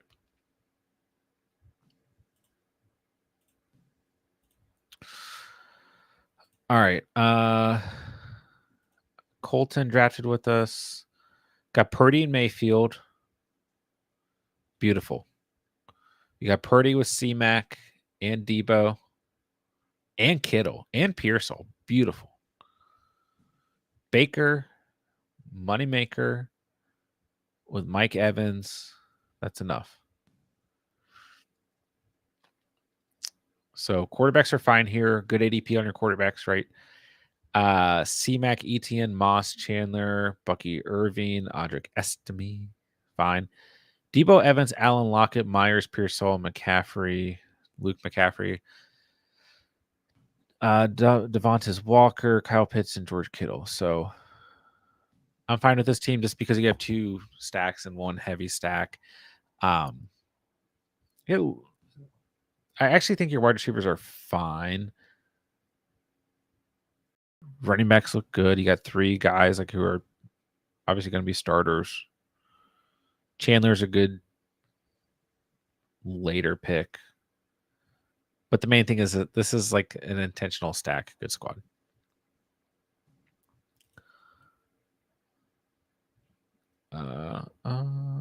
Cats. We got Goff, Cousins, and Carr. Beautiful. Goff with Laporta. You got the stack. I was worried for a minute there. Cousins. You had London. And Carr with A.T. Perry. Let's go, baby. Jacobs, Monty, Ramondre, Tajay Spears, Chase Brown. Nice. Garrett Wilson, Drake London, Tank Dell, Chris Godwin, Demario Douglas, Jalen McMillan, Javon Baker, A.T. Perry, Laporta, and Bowers. Nice. Nice. Shane. Stroud, Stafford, and the best quarterback ever, Russell Wilson. Najee Harris, Tony Pollard, Devin Singletary, Zach Charbonnet, Marshawn Lloyd. I was about to say, these have some Pittsburgh exposure across the board.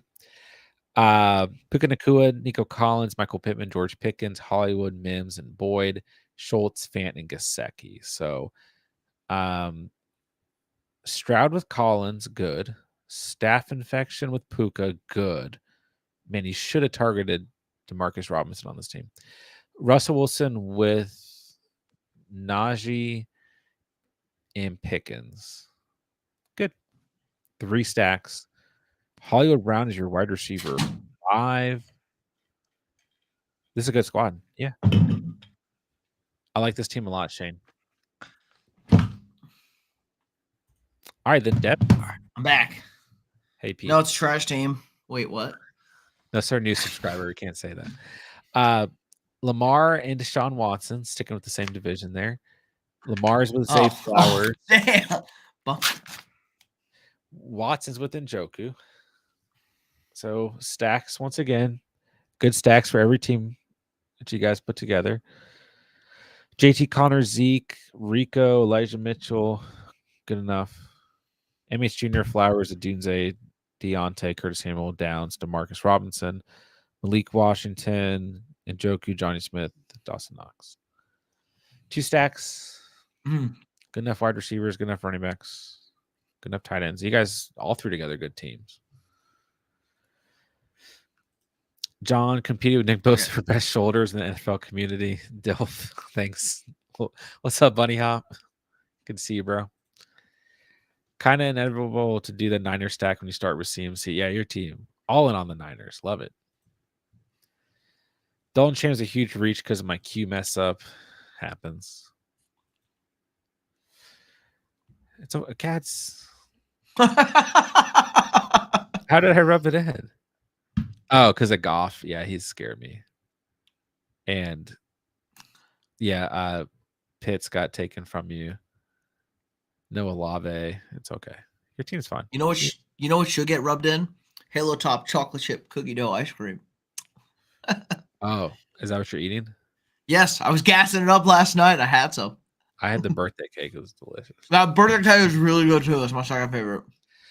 Draft with me. I'm entering the 22nd lobby. Fast puppy. It's my last one of the night. There's 6 spots. Get in the. Get it. Get 5 last draft. Give me 6.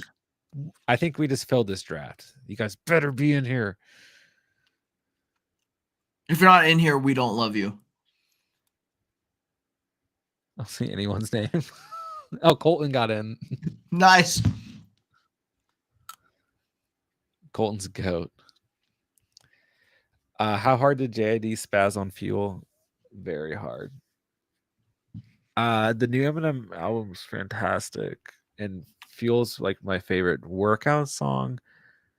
But Make sure you listen in order. If you listen out of order, it's not good.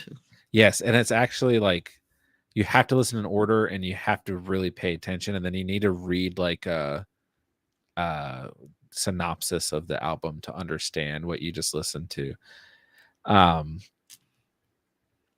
Very good album. And maybe his last album, that's what he says, but who knows? I bet he has one more in him. I bet he's got one. But he's just not gonna do the Slim Shady thing anymore. Yeah, that's why I think he has one more in him, because he's not. He hasn't been always been Slim. You know, this is true. Death Slim. Lions win the Super Bowl. He's in. He's in for one more. Lions win the Super Bowl. Now that might be true. Whoa! Calm down, cats. Someone wasn't trying to get gains over here. I was just gonna leave that up there. Chill, bro. What do we got? Protein. What's the macros on this? If you eat a whole pint of the Halo Top birthday cake ice cream, it's 300 calories, 16 grams of protein. Those are incredible macros. Those are really good. Ice cream? Yeah. Incredible. All right, I am at the 1-2, so go CD Lamb. Okay, good. Dark Side Dev's in here too. Nice. My bad, Dev. Dark Side's been in on top of it. Shout out to Dark Side. I'm here. Now that Peyton Manning guy drafts with streamers sometimes. Wait, what?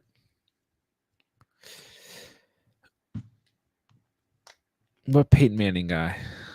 The Peyton Manning? Peyton Manning? A Peyton Manning? Are you the Peyton Manning guy? I thought I was the Peyton Manning guy, is why I was confused. Because that's my favorite player. Yeah, the whole album's really good, and the 2 songs about his daughter hit me way too hard. Everyone remember a B-side of this album? I wouldn't be surprised. Dean Johnson, am I popular? Yes, Dean, of course. It's definitely Saturday night chat. Wait, the guy next to you. Oh, I didn't see his name. Oh, Peyton the Legend Manning is the username. Nice. See how it displays on the screen? Yeah, like long. Well, you see Colton more. Yeah, you see Colton over. Yeah. It. Oh, Peyton the Legend Manning. Let's go. Nice. If Peyton Manning was actually drafting with us, lit. That'd be great. Who's excited for college football coming out on Monday? Who's excited? It starts Monday? Yeah, if you get the deluxe edition, which I already pre-ordered. Who's trying to game with me? I'll throw it up in the Discord. Oh, the game. I was thinking real. Not real college football, John. God, the game. I was like, what? No, college football, the game. It's been 11 years, man. Come on. I know. It's maybe the biggest thing that's hit the internet. But I'll throw it in the Discord if people are trying to play with us. Maybe we'll start a dynasty for the Catch fam. Wait, Dean, are you actually Peyton Manning, the legend? I need to know. Not. Sub to the channel. Hit that like button. Thumbs up. Well, if people are in the chat, they are sub because I have. Oh, do you have chat sub only on? Nice. Yeah. We forgot last time. I didn't forget this time. Good. He's a dog. Colton, you better. I was about to say you better go Waddle. How many times do you have the opportunity to go Tyreek Hill then Jalen Waddle? That's a good. Now that's a good stack. That's good stuff. All right, here's a Dean Johnson is Peyton Manning. We'll never know, but I hope you are. I hope he is. I hope he's not gaslighting. Why do I not believe you, Dean? Because it's a Saturday night in July. I believe him. I take it back. All right. Draft the Mike Evans. I'm about to get my first Malik Neighbor share if he's here because I have none. All right, he's gone. Why did you say? Why did you say it? I don't care. Give me Metcalf. Oh, decaf Metcalf. I like it. I'm gonna see him in person. I'm gonna tell him that he better not score a touchdown. Don't do that. Don't do that. He's playing the Vikings. I'm gonna tell him that he sucks, and I hope he tears his Achilles. Yeah, that's right. And be up close and personal. Oh, Colton gets A-chain too. Triple Miami. My God. I love that, dude. That's an awesome stack right there. If you're gonna stack somebody for the regular season, that's the stack. I just don't know how often that's going to happen because Waddle's becoming a lot more popular as an early second pick than A-chain goes all over the place, and that's fun. That's a fun start. Absolutely reckless. Let's go. All right, here's a $20 bet. Uh-oh. For 13.2K. Okay. Mm. These are division winners. Or wait, conference winners. It's okay. Only two. You only need two. No, wait. No, division. Division winner. Conference winners, you only need two. Division winners, you need 8. I was right. That's right. All right, Buffalo Bills. Oh, yeah. Plus 160. Okay. I'm not going to cry about it. Houston Texans. That's too safe for me. Plus 105. Too safe. Baltimore Ravens. Plus 140. You can't go 3 for 3. That's 3 for 3. Kansas City Chiefs. Minus 4 for 4. Philadelphia Eagles. Plus 115. That's a new one. Okay, that's a new division winner. Tampa Bay Bucks. Plus 290. That's 5 out of 6. Green Bay Packers plus 185. It's a new one. Niners minus 195. You can't have 2 new division winners. You got that was like the intention for that one. That was literally just pick like the most obvious. Chalk. Yeah, chalk. I promise you it's gonna lose. It's probably gonna lose.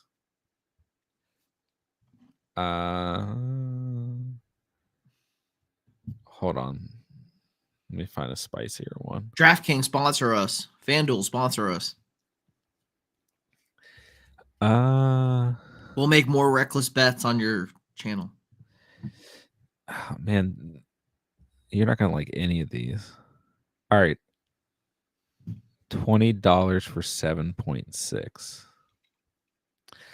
New York Jets plus 210. I'm okay. I like that. Houston Texans. I'm okay with that. Ravens, Kansas City Chiefs, Dallas Cowboys. I don't like the Cowboys anymore. There's no shot. The NFC East has begun like 15 years or something like that without a repeat winner. I don't like that anymore. It's going to be the Commanders. Atlanta Falcons. Fine. Packers, Niners. I'm probably going to pick the Packers too.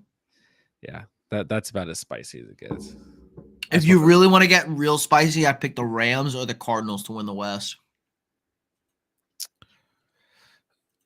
Those I like, actually. All right. Sir Bongs a lot. Good to see you. What's up, dude? James Cook. That's our guy. Yeah, I was going to go Hollywood, but I've been drafting so much Hollywood Brown. I was like, I'm going to go hero running back in the 5th round, coming off of a 0 RB build. I still think Cook is going to have a very good season. So, 4 stud wide receivers: CeeDee Lamb, Mike Evans, DK Metcalf, T. Higgins. Give me a little RB action. All right. I'm looking at week 1 for no reason.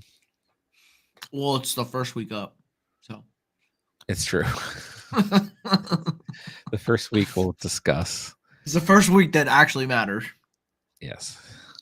By the way, Cats and J-Dubs both down for a college football league. All right, I'll probably post it in the on the Discord. Try to figure it out. I have like 6 dynasties I'm in right now, so gotta hear about the details.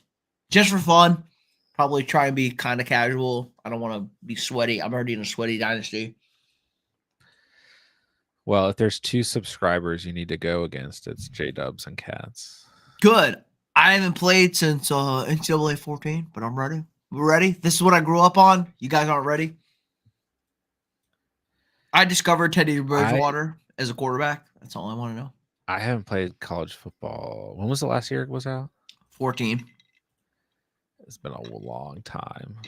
But I'm like a Madden. We play that. Yeah.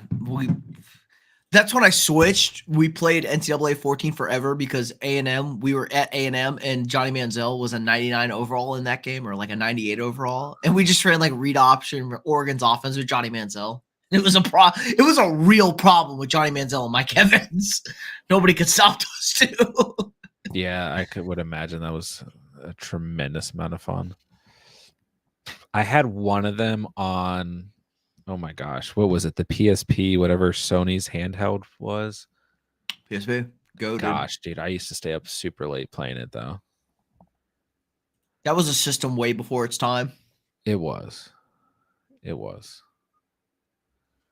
And then it just completely died out. Mm-hmm. But now everybody's back to handheld. Yeah. Everyone's playing on their phone. It was really close to like the same layout as the Nintendo Switch. The Switch is a great console. For children. Dude, Zelda. Yep, that's fair. That's fair. Yeah. Mario Kart, if you want to.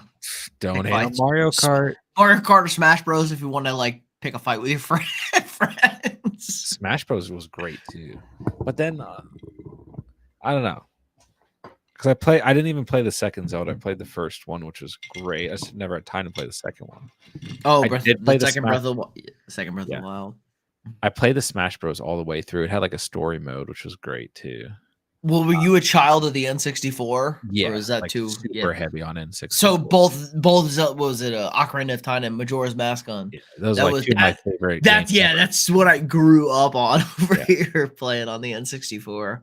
I wanted Christian Watson so bad right here. Sorry, but yeah, I think those are the three best Zeldas ever too. Majora's Mask, Ocarina of Time, and Breath of the Wild. Breath of the Wild. I heard Breath of the Wild is what everybody thought Ocarina of Time was when they were growing up as a kid. Yeah, because Ocarina of Time feels so vast. Mm-hmm. And if you go back and play it, it's still phenomenal. Like, yeah, it's so ahead of it. Like, that is so ahead of its time for a game. But yeah, for what it was. Yeah. At the same time, that's like anything you look back on that you like played when you were in elementary school, you know. But that was also like the first three. Like there were no 3D games out there. Like James Bond GoldenEye is the first 3D first-person shooter. It feels like multiplayer wise. Because I remember playing that, and everyone goes back to that game. It's like, oh man, this was so innovative at its time. And GoldenEye is another one. I mean, really, like any N64 game. Just N64 is like maybe my favorite. Brett Favre's QB Club, 2002, I think. That one I did not play. Madden 2002 with Dante Culpepper. Of course, I had. I did play some of the really old Madden though. I think Madden 96 is the oldest Madden I had. It was on PC. Yeah, I was gonna say like 95 or 96 on the N64. I think it was 96 because I think it was the one where Peyton Manning is like a rookie. That would have been 98. Really?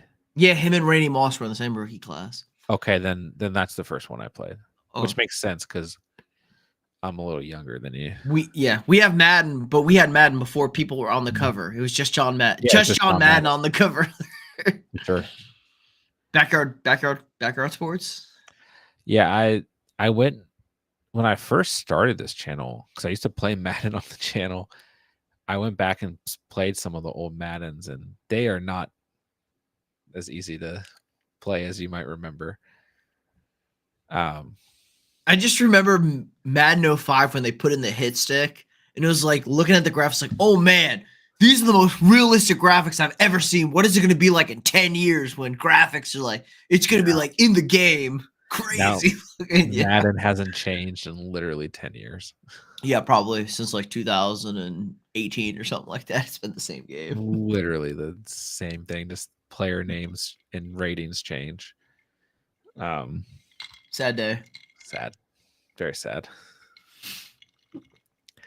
All right, I got a draft. This might be the first team tonight where I don't follow my tight end rule because it's just not happening. I want to draft Tony Pollard. But I went really heavy at wide receiver tonight. I have CeeDee Lamb, Mike Evans, DK Metcalf, T. Higgins, Chris Godwin, and JSN. Yeah, yeah. That's such a deep wide receiver. Yeah. That's 6 wide receivers through 8 rounds. Jeez. So nobody draft Baker Mayfield because he's not taking quarterbacks back to back. Yeah, he is actually necessary for this team. Don't say that. Don't say that out loud. We can't have a Baker necessary team.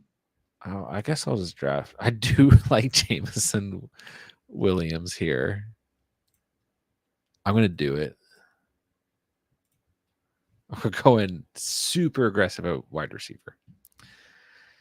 I think Madden 98 was the first ever franchise mode. That makes sense too, because I've always been a long-time franchise player. That guy sniping Dak sucks, dude. Tough. And originally, I was gonna make this like a Cowboys. Like I was gonna go for Ferguson, but this has been kind of a heavy quarterback draft.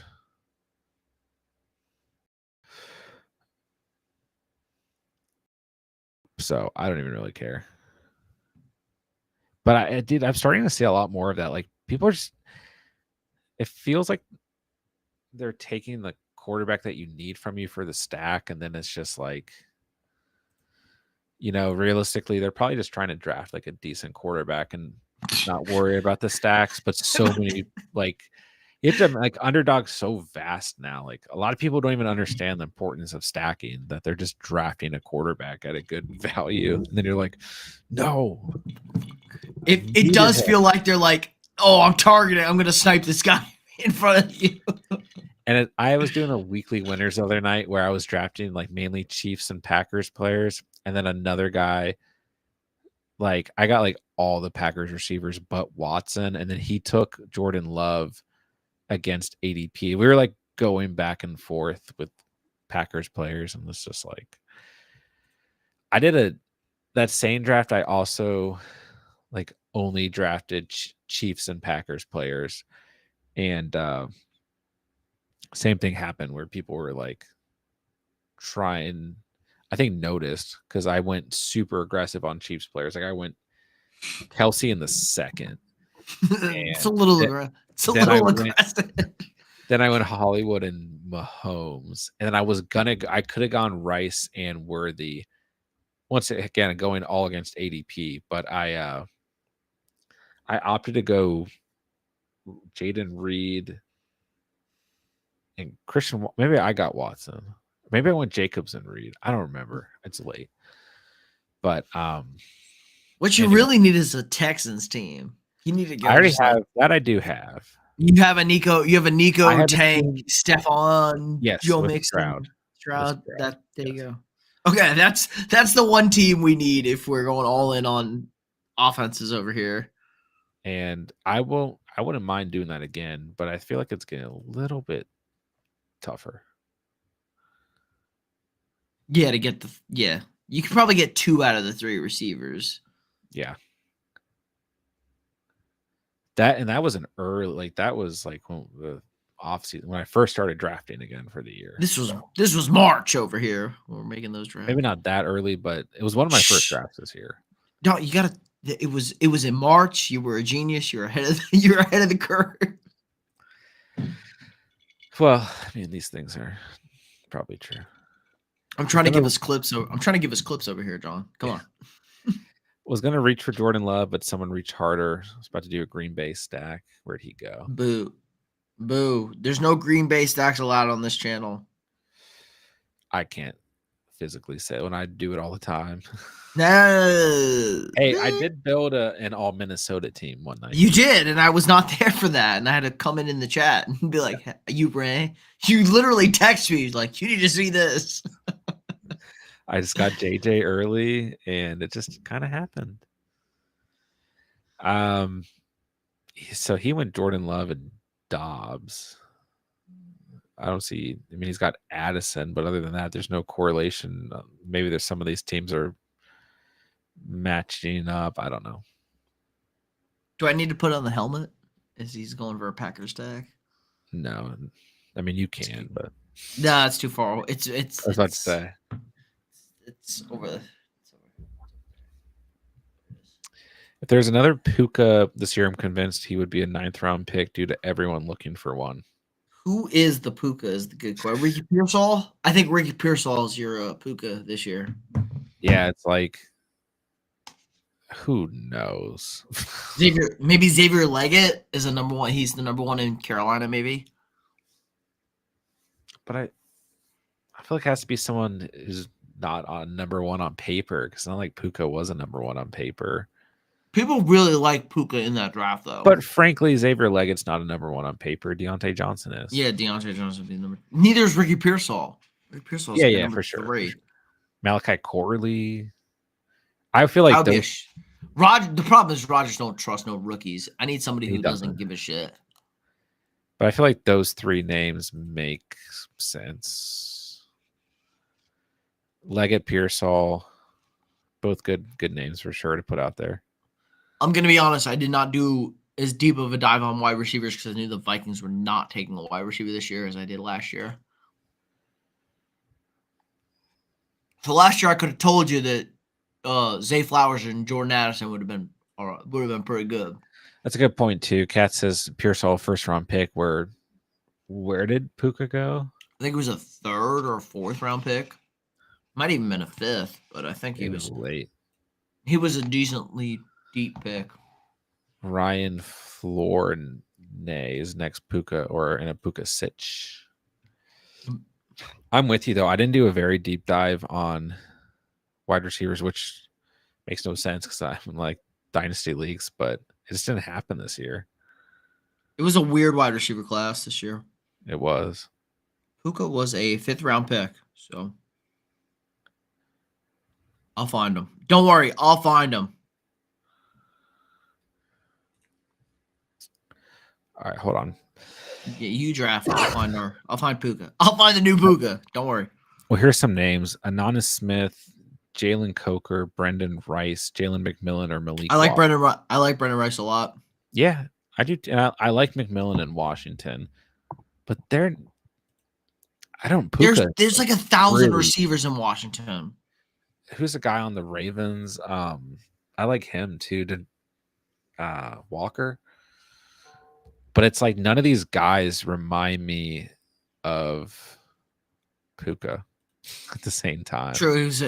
Puka was a big-time receiver, transferred to a small college. I shouldn't say small. Transferred to BYU and, had a really good season. He struggled at Washington a little bit. But even like the play style, like he here you go. I got one. I got your winner. 5th round pick. Okay. My boy on the Philadelphia Eagles, Anaya Smith. Smith. He can play running back. He can play wide receiver. There's your fucking guy right there in the 5th round. And they need another playmaker on that team. They also need a slot receiver, and he plays the slot. He's a slot dog. I don't know if they need another one, but another one would be good. They have 2 outside receivers. They need somebody to throw over the middle because God knows what Goddard's going to do. There's your guy, Anaya Smith. He's going to be a run the ball, catch the ball guy, 5th round pick. Okay, I like that name. I'm not biased at all. I'm not biased by my school whatsoever. Cats, I did an uncomfortable amount of deep diving on wide receivers. Well, then if you did uncomfortable. Yeah, who's your guy, Cats? Who's your guy? Not 5 guys. I could have gave you Puka last year. I was high on Puka. I was high on Tank Dell. C Slave says bullish on Corley because no one else is there besides Wilson and Williams. The problem is Rodgers has a really bad track record with rookie wide receivers. And he hasn't even practiced this year yet. I like Corley, but not in comparison to Puka. And no one's going to do what Puka did, but true, he broke every record. But in terms of like looking at a potential number 1 wide receiver, like I like Corley. Like I think he can have some upside. Like have some big games. The guy for Baltimore, Tez Walker from North See, Carolina. Yes, that's an interesting one too from the fourth round. Him. Yeah, he was good with Drake May. He was good when he played. And he's in a situation where he can step up and like be necessary for the offense right away. Javon Baker, no. New England. Troy Franklin, 4th round receiver, Denver. There you go. Another guy who could catch 1 million passes next year. I think Franklin's a good name too. Here's Cats. Javon Baker is the closest profile. Show high volume capabilities, skills to play outside, and chance to be number 1. He plays on a shit team with a horrible offensive line and a rookie quarterback. I don't trust it. I do think that could be important to the factors here too, because if you look back and you watch breakdowns of Stafford last year, it's just so easy to take a quarterback like Matthew Stafford for granted and some of the balls that he's able to throw. Like, oh my gosh, dude. It's really easy. The Rams won the Super Bowl. Matt Stafford got hurt. They were awful 2 years ago. He comes back. They make the playoffs and probably I think they were the 3rd best team in the NFC last year. Like, if they don't play the Lions in the first round, they're probably in the second round. They're better than Tampa Bay. They're better than Green Bay, I think. Yeah, and dang it, I wanted Geno Smith on this team. Don't say that. Don't say that. I wanted a Geno DK stack. Don't worry. I'll tell Geno he's trash to his face. Dang it. Me and Sam, whatchamacallit. Hold on, I gotta view the board here. Things are heating up.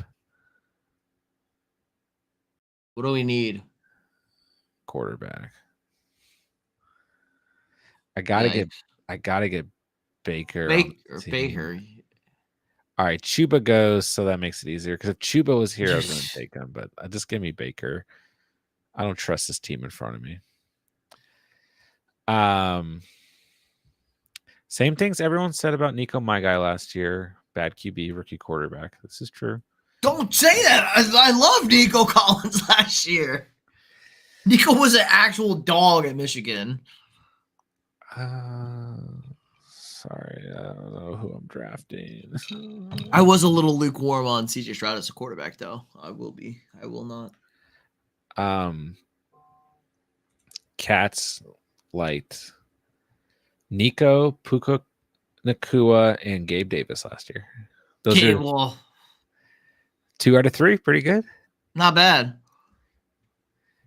Those are the things I remember off season. I anybody who was dialed in last year really liked Puka. Like, they were kind of like, oh, this guy's kind of nice. Fortunately, draft Puka in at least one dynasty startup last year. I had him in one league too.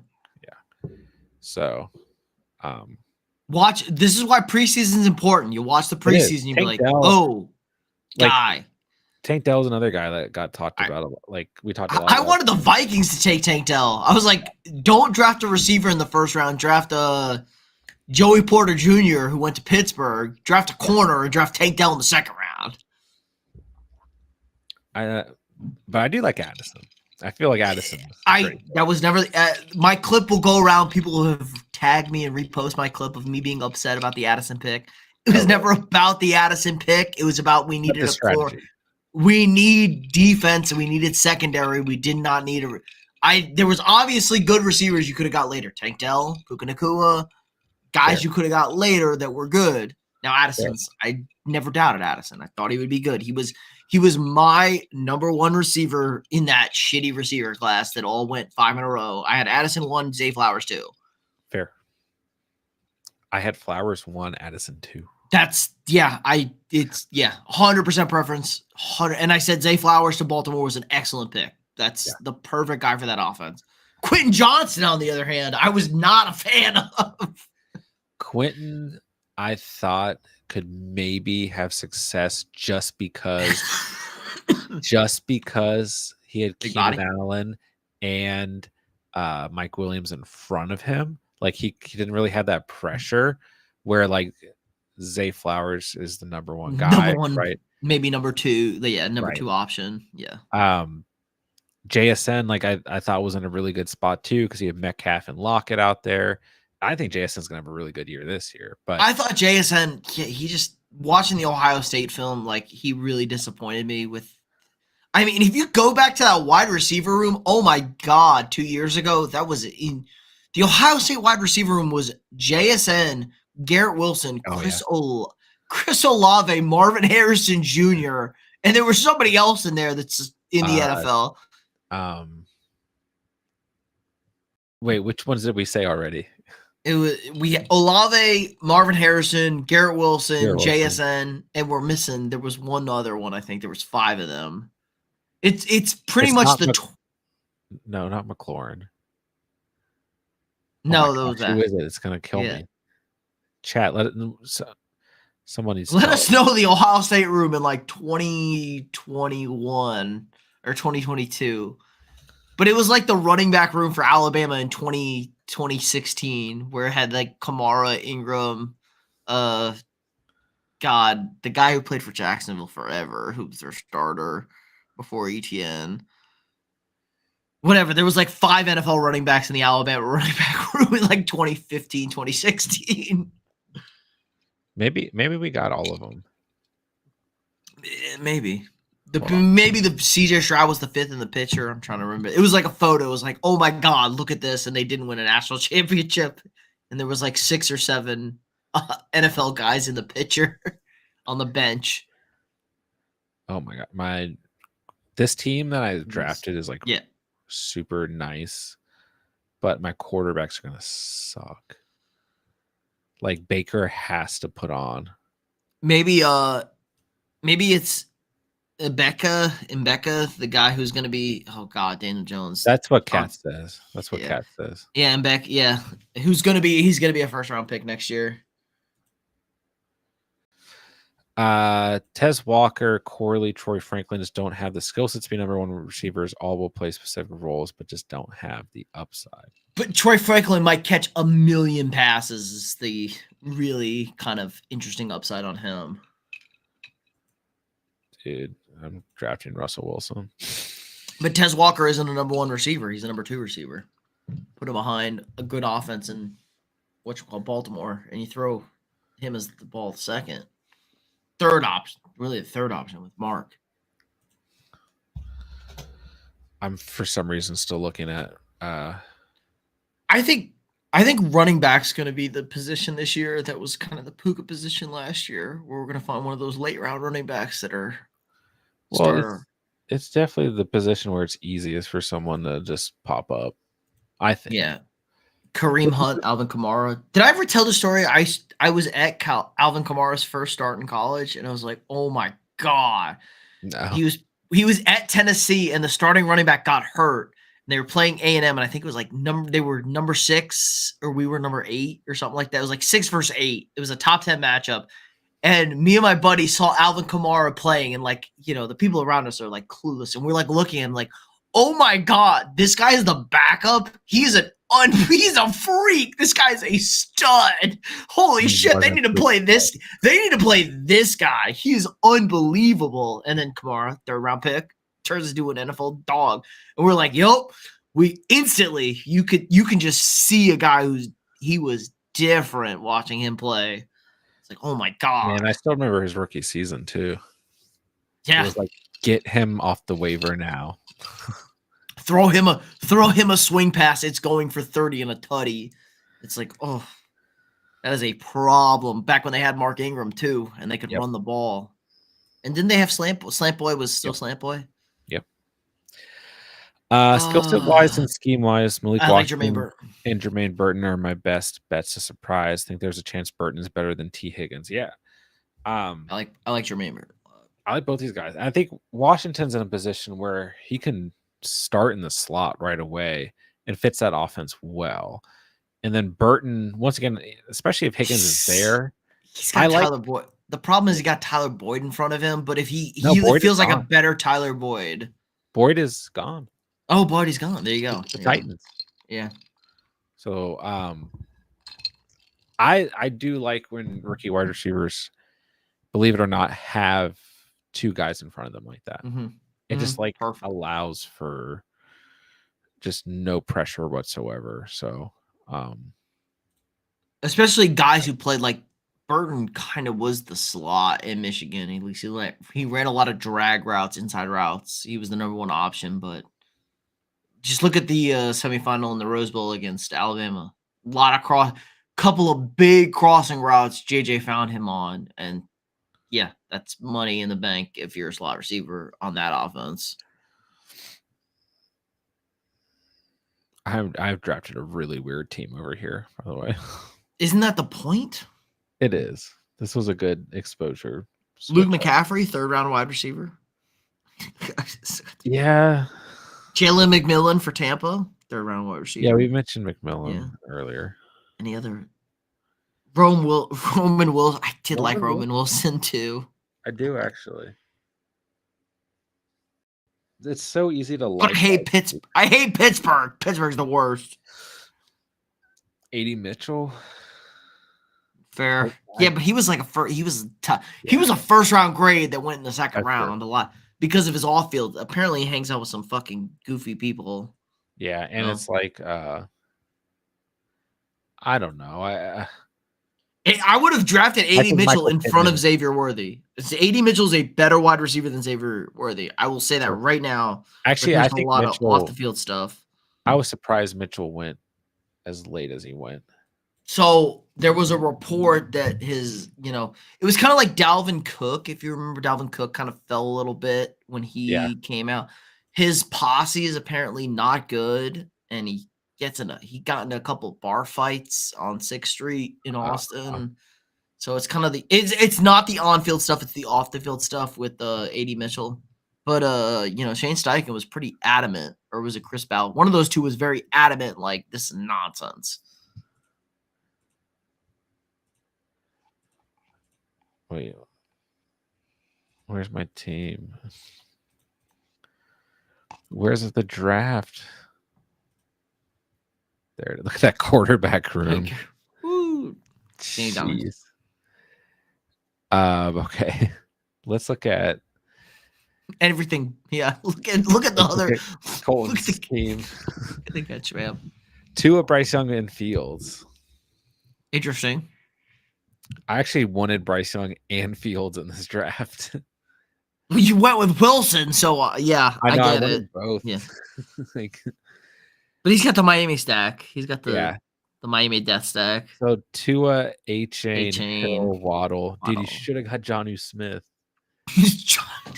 And Washington. You should have just gone all in. And Mostert. I would have sent you a turquoise jersey over there. No. A-Chain, Monty Moss, McLaughlin, Chuba, Tyrone Tracy, Hill, Waddle, Flowers, Rice, Palmer, Leggett, Robinson, McBride, and Bowers. So you do get Young with Leggett at least. It's a good wide receiver too. Yeah, this team is just fine. Just fine.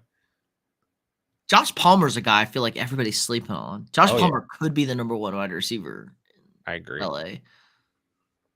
All right, Peyton the Legend Manning, the greatest team to join the channel ever. That's a GOAT quarterback room right there. Burrow, besides Derek Carr. Burrow and Daniels is an awesome QB room. Carr. Love it. So we got Burrow with Chase. Carr, I mean, you got to go Carr if you get Olave. It's just a free stack. And Jawan Johnson. Jaden Daniels with Terry. Very nice. Very nice. Henry, Mostert, Javonte, Zeke, Chubb. I can live with that. I like that he broke up the Dolphin stack with Mostert. Broke up that complete Dolphin stack. Had to. Chase Olave, McLaurin, Hollywood. Great start. Mooney, Roman Wilson. And here's your pick, Ryan Flournoy, as our next Puka. Don't ever trust the Dallas Cowboys to do anything competent. That's my rule. Fergie, Henry, and Jawan Johnson. Fergie's okay, but don't ever trust the Dallas Cowboys to do anything competent. They don't do a good job of developing wide receivers. They don't do a good job at anything. They're the Dallas Cowboys, okay? They're terrible. I heard someone on the radio today talking about the Lamb situation say that like they did a good job of developing CeeDee Lamb. Like they didn't develop CeeDee Lamb. He just is good. Wait, what? CeeDee Lamb was like a top 5 pick and he fell to them at like 13 or something like that. Need to develop him. That draft was insane because of COVID, or it was right before COVID, but it was like, oh no, it might have been. It was during COVID. It was April of 2020. It was like, oh my God, CeeDee Lamb What is happening right now? Same with Micah Parsons. I had Micah Parsons as a top 5 grade, and he fell to him. They fell to them too. It's like, oh my god. Yeah. That's the draft that Cowboys fans are harping on. Dean has 50% Justin Fields. I mean, honestly, he's like a QB 3 or 4. It's like your last pick. I don't hate it. I heard he's going to running back kicks. According to man, running back kicks. Slave says I don't like Miami that much. No. What color turquoise jersey do you want from China? Yeah, I do feel like Fields has a pretty high ceiling, like as a 3 pick. Fair. He was so trash last year, though. Justin Fields is bad. I've been on the Justin Fields is bad train for 2 years now. He's part bad. of me still loves. No, because he runs the ball. He can't. My guy, he can't throw a football 15 yards downfield across the flat. So he can't get it to the outside 15 yards. It's bad. I don't know what this team is I just drafted. My quarterback room makes me want to throw up. Well, I was just gonna take Baker and Geno, and then I didn't get Geno, and that it wouldn't even make me feel that much better. But anyways, this team really exists because I went really aggressive at wide receiver. So aggressive that I didn't draft. I just drafted 7. Lamb, Evans, Metcalf, Higgins, Godwin, JSN, and J-Mo, which is a great wide receiver room. So good. Running backs are Cook, Pollard, Corum, Eckler, and Vidal. It's not the worst running back room. No. It's not the worst running back room either. Say, honestly, for going so aggressive at wide receiver, it's not that bad. But quarterback took a major hit because of it, and tight end is not that great either. Freiermuth, Otten, Gesicki. But honestly, this team could work, and we have Baker stacked with Evans, Godwin, and Otten. We have Russell Wilson theoretically stacked with Freiermuth. And that's it. But yeah, I don't hate this team. I just hate the quarterbacks. I hate Baker Mayfield's. Baker played high school. I mean, just right by me. I absolutely cannot stand Baker Mayfield. So, but he's, people believe in him. He's good. It's whatever it is. I'll always believe in Baker. Don't believe him. Don't believe in him. Then he'll be bad. I'll always believe in Baker. My whole life. All right. Tonight was a long stream. 3 drafts down. 3 good entries. This is probably my worst. I don't know. My least favorite entry just because quarterback was so bad. But we got some new Underdog drafters tonight. So thank you guys for being here, hanging out, hopping in the drafts. We're over 2 hours on the stream, so we will go ahead and wrap up. Thank you to everyone who hung out tonight. Good to see a lot of familiar faces. And that'll do it. Pete, I'll let you say goodbye, and we will get out of here. All right, this was fun. I hopped in to give John some sanity as he drafted 3 teams tonight. If you want to check me out, I haven't given myself a shout out in a while. After the Review Sports on YouTube, we cover everything and anything in the sports world. NFL season is coming up, so if you want to get out of fantasy, power rankings, newsworthy stuff, I have all of that stuff on my channel. Check out the Discord. Follow us on Discord at the Catch Fam. Links in the description. Shout out, maybe do an NCAA Dynasties coming up.